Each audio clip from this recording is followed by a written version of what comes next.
Hello guys, how's it going? My name is Dal. As we are venturing into 4th if not 5th week of Mythic Plus season, the meta for Mythic Plus dungeons is, while not solidifying just yet, we are seeing some classes get further ahead of others, especially when it comes to some of the high-end dungeons. Recently we featured a build of Unholy Death Knight, which is just absolutely blowing its way through dungeons from the DPS department, and I kind of want to do one for healers as well.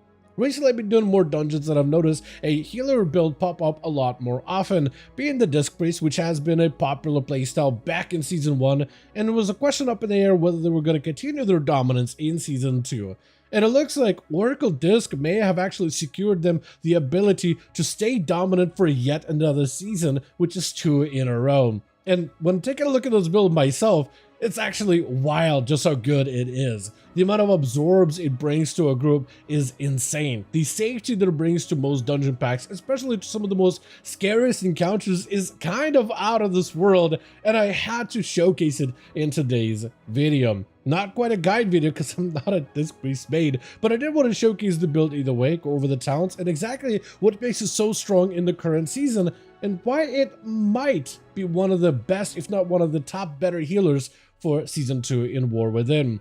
As always, if you guys want to see more regular updates for Season 2 content, be sure to follow the channel and subscribe, but otherwise, let's dive right in.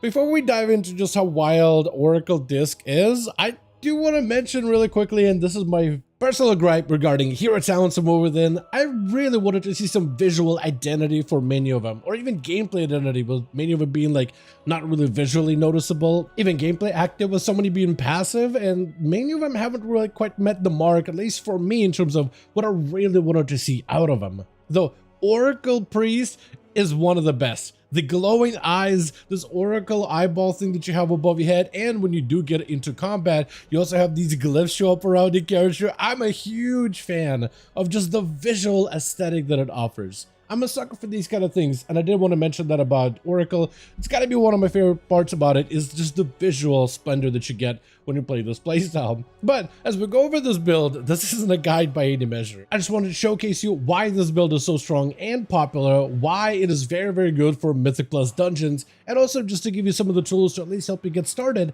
playing this build with some of the details in terms of how premonition works, the talents you need, and little things like that. So this is going to be the build. This is at least the standard build, and you could of course adjust it with a couple of talent additions, whatever you want to do with it. But this will be the standard build of Disc Priest for Mythic Plus, specifically the Oracle variation. And the Priest talent tree, it's for the most part very standard, I would describe it, but in a Disc Priest it does lead into a few talents to really highlight the Oracle build. Just so I can be upfront with you, technically there is an argument to be made that you should be playing Disc Priest, especially in lower tier dungeons. If you're not pushing the higher tier content, Void Weaver is a better variation. It does more damage, offers more consistent healing, there isn't as much cooldown minutia, and you don't really need that much throughput healing in most dungeons. However, I think Oracle Disc is a build that you should still take a look at either way. I actually enjoyed it quite a bit for more reasons than one, and I think it even has value in the lower keys. Like, you don't have to be pushing 18s right now. I think it even has value in like your weekly 12s or weekly 10s or even lower level keys than that. Oracle Disc is insanely good as a healing build for fixing mistakes, and I know that all healers, especially those of you that pug, not every DPS is going to be reliable, and in some cases you may feel like a bigger sibling to a little brother who's constantly getting into trouble, constantly standing in things that they shouldn't be standing, taking more damage than they have to, and not getting their kicks, so they're getting casted on constantly. So if you are a healer that's constantly looking to fix everyone's mistakes because you want to get through the dungeon, Oracle Disc is one of the better healers for it. It focuses a lot more on the healing side of the gameplay. It's really good at protecting allies before they even take the damage through massive power word shields. And in some cases, it's a lot better at fixing those mistakes, reducing deaths at the end of a dungeon, so you can have a smoother way all the way throughout the entire instance. One of the big aspects of the Disc Priest of Oracle build variety is massive absorbs, and that is the biggest part of this build. Your shields, specifically the power word shields, are absolutely massive, and there's a number of talents that contribute to it from either the Oracle side of things or the Disc Priest side of things, which we will combine together for some of the best shields out there. From the Disc Priest side of things, we have things like Wheel and Bow, where Penance bolts, whether damage or healing, will either empower your next smite or your next power word shield, and you'll primarily want to use this buff to power up those power word shields. Then we also have Eternal Barrier, which allows power word shields to gain 20% additional absorption and last 5 seconds longer. The talent above that adds you extra absorbs as you get more crit heals on allies.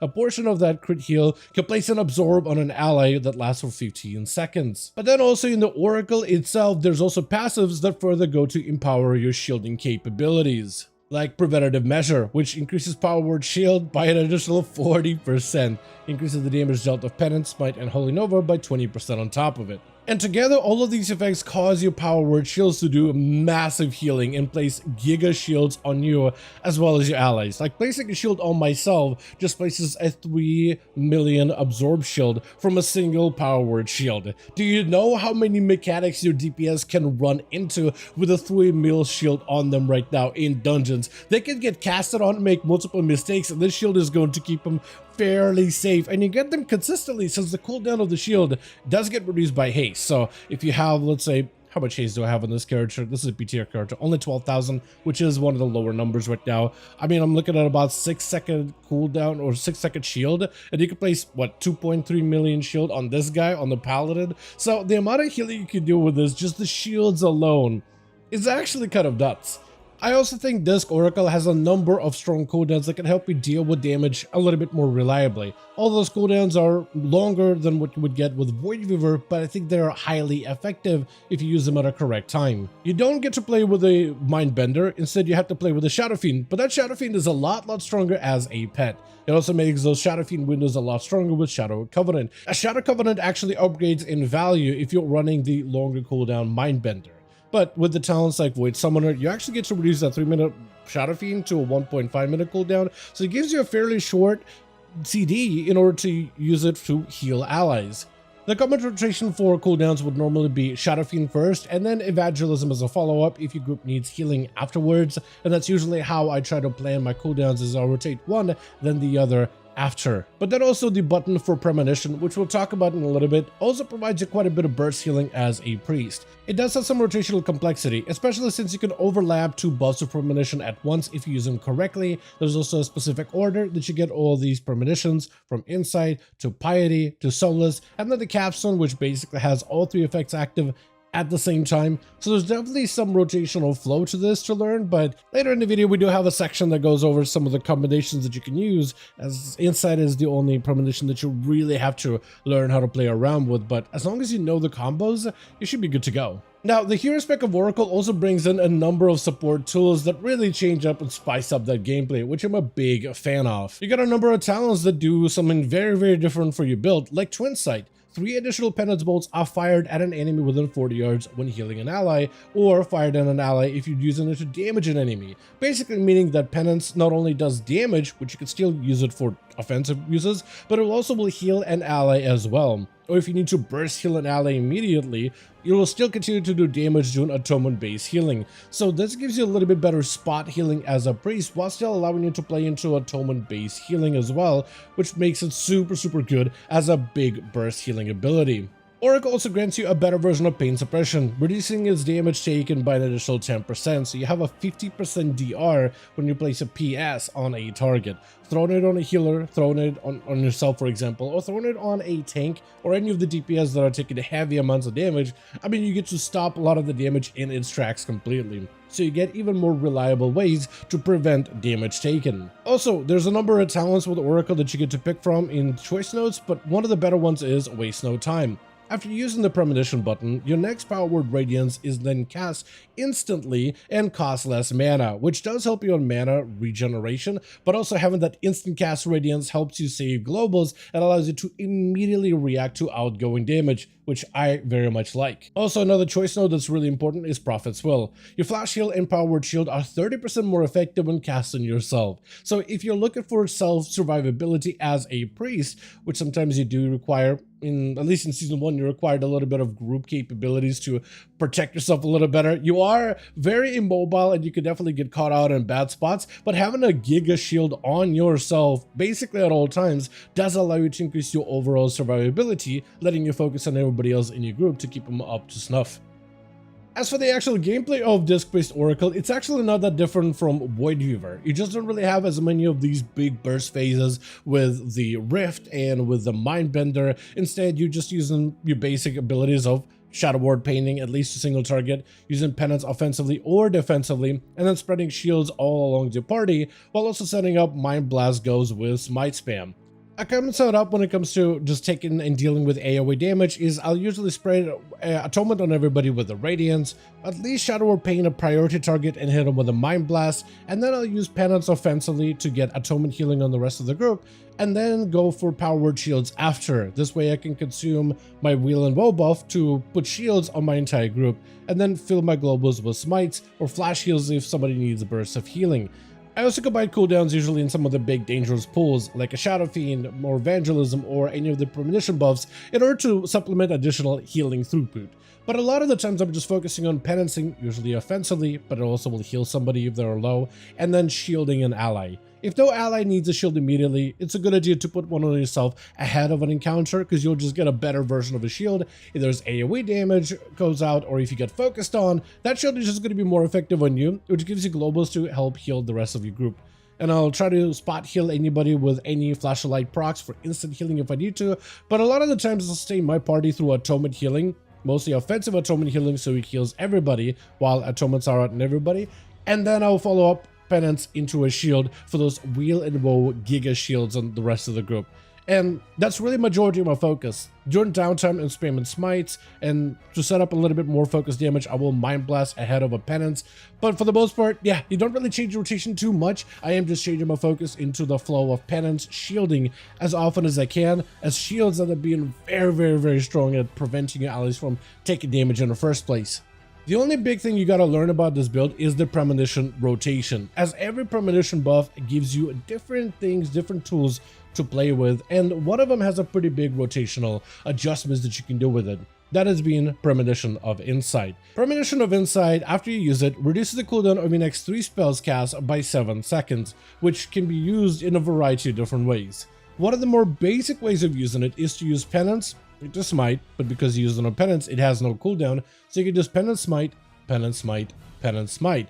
This is one of the ways to get out quite a bit of decent damage against the target, really maximizing Wheel and Woe. That's a very good and a highly effective way for you to be able to use Atonement Healing to AoE keep up your party. It is not the fastest way to heal up everybody, but if your party is taking moderate damage and you can cast Globes of Smite without anybody dying in between, then this is a very effective way to use the ability. Another way to use it is for big burst healing, where you use Penance, offensively or defensively, into a Power Word Shield, Penance into Power Word Shield, which allows you to benefit greatly from Wheel and Woe, stabilizing your group very quickly while also placing some massive shields across your group. If you need Giga Burst AoE healing, you can always press Premonition of Insight, and then instead of using it for smites, you can just spam Penance into a Penance into a Penance. This is used if you need big burst healing immediately. So it's not the most effective way because you're not really getting value on Wheel and Woe for those massive shields, but it is an effective way for you to be able to barrel out a bunch of damage to stabilize an entire 5-man group. Next we got Premonition of Piety, which is very straightforward. It increases your healing dump by 20%, causes 70% of overhealing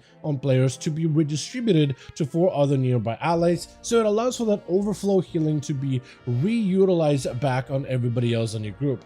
It simply is a healing buff. The only thing I do with it is I try to combine it together with Waste No Time for that Power Word Radiance, and then you could just amplify all of your healing together with Premonition of Piety. A lot of the times, this one can actually be saved and used together in conjunction with Premonition of Insight if they are lined up together, one after another within the Premonition 2 charges.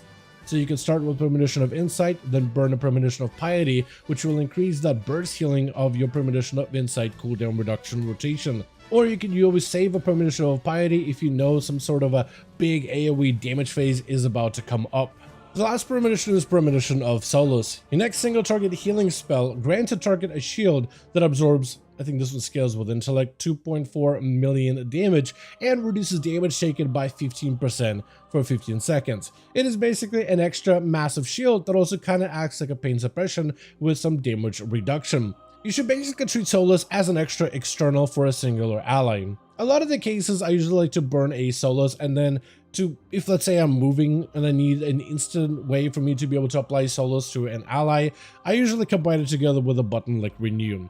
Renew doesn't always get a lot of benefits as a priest. In most cases, it's sometimes not even worth the global, but it is insanely quick. It's an insta-cast heal, so sometimes I'll just, if let's say I'm mid-movement, I'll Solace and a Renew on an ally to grant him the shield, but also grant him that great cooldown reduction. This can be used on the tank if they're taking lots of damage, or on any ally that's expecting to take a lot of damage, or is just melting down to a dot. This one has a lot of freedom to how you end up using it. The final premonition buff is the capstone premonition of Clairvoyance, which essentially triggers all 3 premonitions at the same time. You get it after burning premonition of Solace, and your next premonition becomes Clairvoyance. So this one is kind of like a combo premonition, and the best way that I found to use it is to try to get the buff of Solace out of the way as soon as possible. This way I'm able to shield a priority target, whether it is a tank, whether it is myself, or anybody else in my group that's taking damage, and then I basically follow into that insight rotational change. Like I'm either going to do Penance Smite combo, Penance Shield combo, or Penance Triple Penance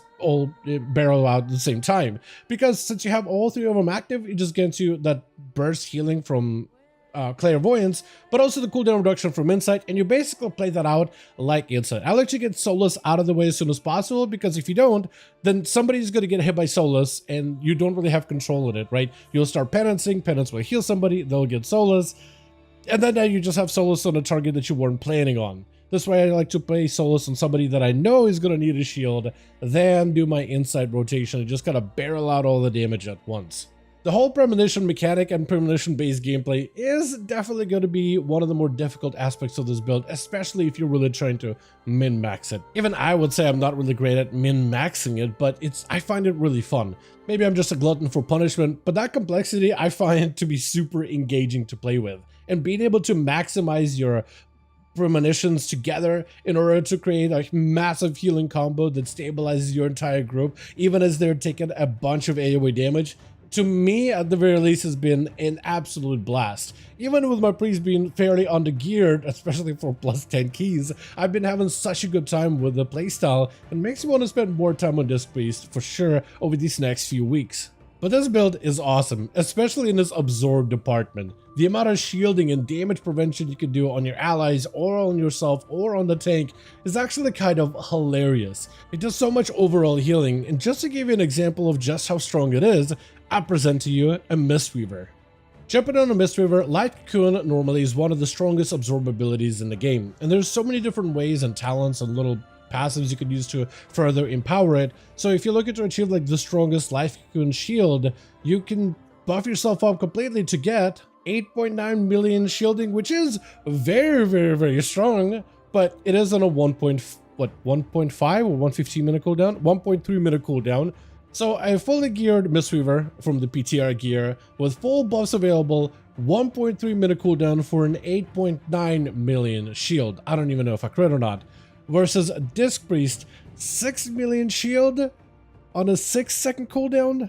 And that's an under-geared priest too, so I can only imagine how much better that shielding is going to be once I actually put some gear into that thing. Not saying the Mistweaver's bad by any measure, I'm just trying to point out just how strong Disc Oracle is. I've been seeing a lot more of them recently when I'm on my main rogue, just trying to do some 13s, 14s, and potentially even push 15s with some of the friends. And the Disc Priest Oracle keeps us alive through so many encounters. It's actually hilarious how good it is.